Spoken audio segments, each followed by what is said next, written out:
Welcome everyone, and welcome to the latest episode of the Geeks Gambit. I'm your host as always, Barry, and for today's episode, I'm just going to be giving my thoughts on 2019's Hush.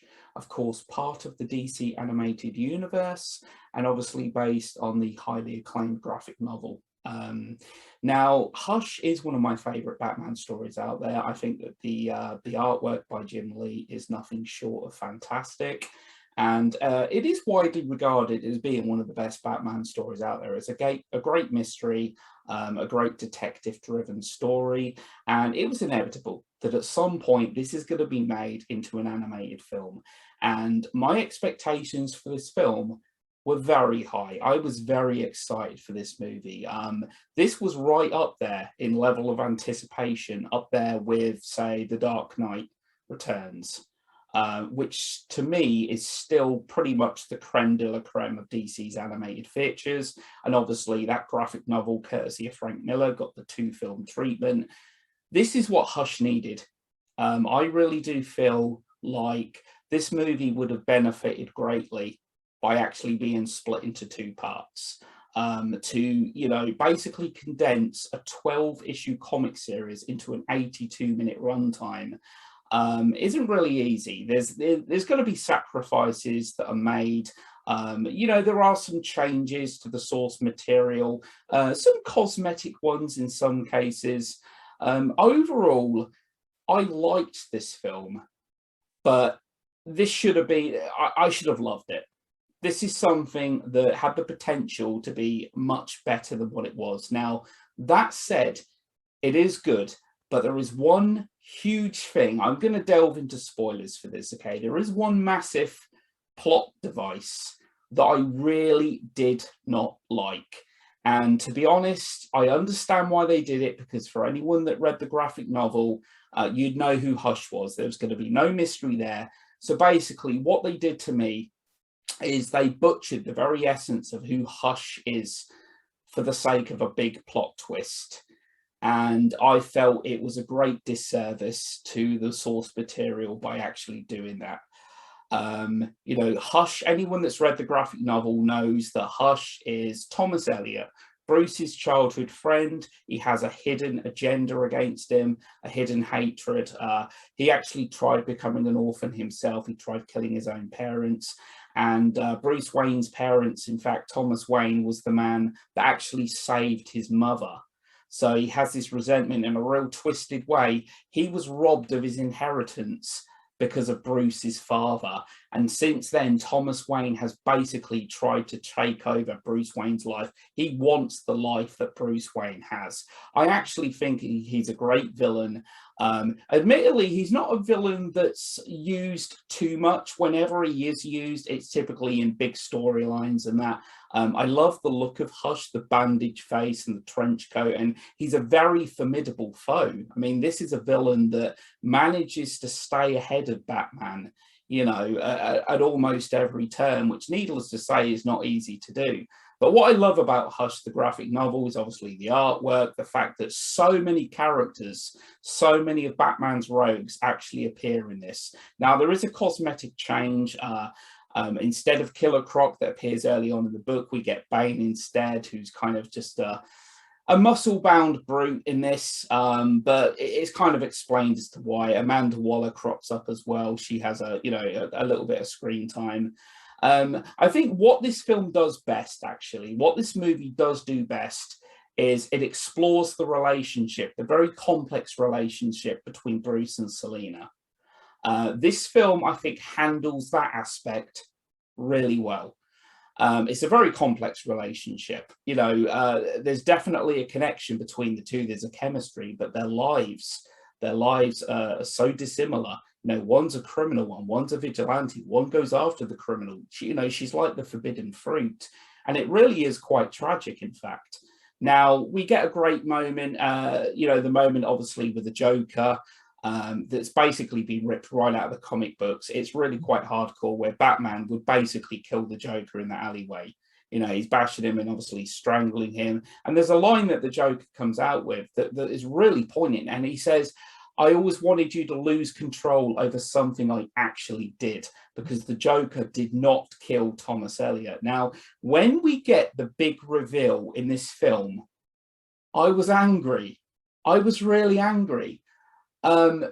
Because obviously the big twist was that, you know, Thomas Elliot, Clayface fits into the story as well. I think there was actually a great scene with Clayface, in fact, you know, near the end. And but yeah, unfortunately, the reveal is that it's in fact the Riddler. The Riddler is Hush, which again, I think is a disservice. I think the Riddler's a great enough villain without having to take on another identity whatsoever. I think the Riddler, you know, there are a lot of people out there that probably see the Riddler as, you know, an ineffective foe, you know, somebody who's a bit cheesy, riddles and all this and that. But if handled correctly, the Riddler is one of Batman's greatest villains. He really does challenge Batman's intellectual capabilities to the max. So the fact that it turns out to be the Riddler, I was sitting there thinking, this can't be right. Seriously, there's got to be another twist, isn't there? But no, it was the Riddler. So basically, to me, Thomas Elliot may as well have not been in the film. Thomas Elliot served no purpose whatsoever. And when Thomas Elliot was killed, because he had very little in the way of screen time, there was no connection. There was no emotive connection whatsoever. I didn't really feel anything whatsoever. And it's a real shame, because this film did do some things right. Some of the action sequences were great. There were some moments of Hush on screen, not as the Riddler, but as Hush. There were some moments I really liked. I really liked the scene at the opera with Harley Quinn, actually. She makes me laugh, actually, when she actually says, I love one of the little Warner Brothers nods that she makes, because obviously she makes the Looney Tunes. I think she says Wascally Wabbit, obviously quoting Elmer Fudd, and of course, you know, the Looney Tunes is courtesy of Warner Brothers. And when she said about, we're not the only ones robbing you, you know, because the price of the tickets in this place is, you know, it's robbery. This film does have some really good scenes that does do the graphic novel some justice.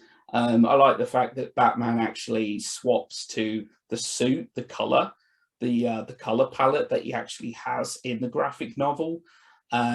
It's just a real shame. As I said, I feel like this film should have got the two-part treatment. I really do.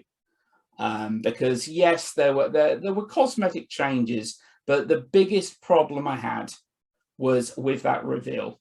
The Riddler doesn't need to be Hush. He's the Riddler. He's a great enough villain as he is, in my opinion. But I get it. They wanted to throw a curveball. For anyone that's read the graphic novel, they wanted to surprise people and etc. But it didn't work. Not for me, at least. It didn't work. Now, The Long Halloween, obviously, I thought the first part was really good. I'm really excited for the second part, which I've heard, you know, great things about. That's getting the two-part treatment. Again, that's one of Batman's greatest, one of the greatest Batman graphic novels out there. And I really liked it. I certainly really liked the first part. Dark Knight Returns, great one, you know, two parts. I just think Hush should have been one. Hush is one of them films that should have had two parts. But, you know, that said, it is what it is. It's good, but it should have been better than good. It should have been better than good. I think Jason O'Mara does a perfectly good job as Batman. You know, he's not quite Kevin Conroy, but I've come to like Jason O'Mara as Batman. But Kevin Conroy to me is like the definitive Batman, you know, ever since the animated series. Now, this is actually within the DCAU as well, within the DC animated universe, which I really didn't feel like it needed to be. This could have actually been separate, you know, much like, say, The Killing Joke, which, again, The Killing Joke to me was actually, I will save this for a later podcast, a later episode, but The Killing Joke, again, was a bit of a disappointment. I thought it was okay. It did some things right. You know, the second half of the movie was good, was a pretty faithful adaptation of the graphic novel. The first part, though, just felt like unnecessary padding with Batgirl, half an hour, 35 minutes of, yeah. And it has probably the most cringe-worthy scene in the entire DCAU with, of course, you know, Batman and Batgirl getting it on. Completely unneeded, completely unnecessary. It really did make me cringe. So The Killing Joke was a disappointment. And again, that was one that I was really excited for. You know, it's widely regarded as being the best Joker story ever told. It's certainly one of my favorite graphic novels. But yeah, so, you know, with Hush, as I said, good, but should have been better than good. While I really do like the animation style of the DCAU, I do. I have to confess. It didn't feel like this needed to be part of the DCAU, though. I mean, they actually killed Riddler. Now, they obviously already know that the DCAU is actually coming to an end soon after this, so they can't actually reuse the Riddler after this. Like I said, I did like the Clayface moment. Obviously, we get Scarecrow in there. I feel like Nightwing had his ass kicked a little bit too much. Nightwing gets a bit of a hard deal, actually, in these DC animated films. Nightwing's a great character and a very skilled martial artist, but he seems to get his ass kicked quite a bit. Whereas Damian Wayne, who now admittedly trained by the League of Assassins, League of Shadows, and that, I get that. Sometimes I feel like Damian's a little bit too OP. He probably weighs about 70 pounds, but I get, he's trained by Ra's al Ghul and that, but still, I still can't really forgive him for the fact of him beating Deathstroke, a highly skilled and very experienced killer for hire in Son of Batman. It was a pretty good fight. It was a good fight, but to me, Damian Wayne should not be winning that. But, so my overall thoughts, good, just not great. And I'm planning on actually talking about and discussing some more of the DC animated films, actually. I don't think Hush is necessarily one of the weakest or anything like that. I don't think it is. But it is one of the more disappointing films in the DC animated universe. That's pretty much all I really want to talk about regarding this. And if you've liked what you've heard, please feel free to subscribe to my channel. All support's massively appreciated. And I will be back again soon. Take care.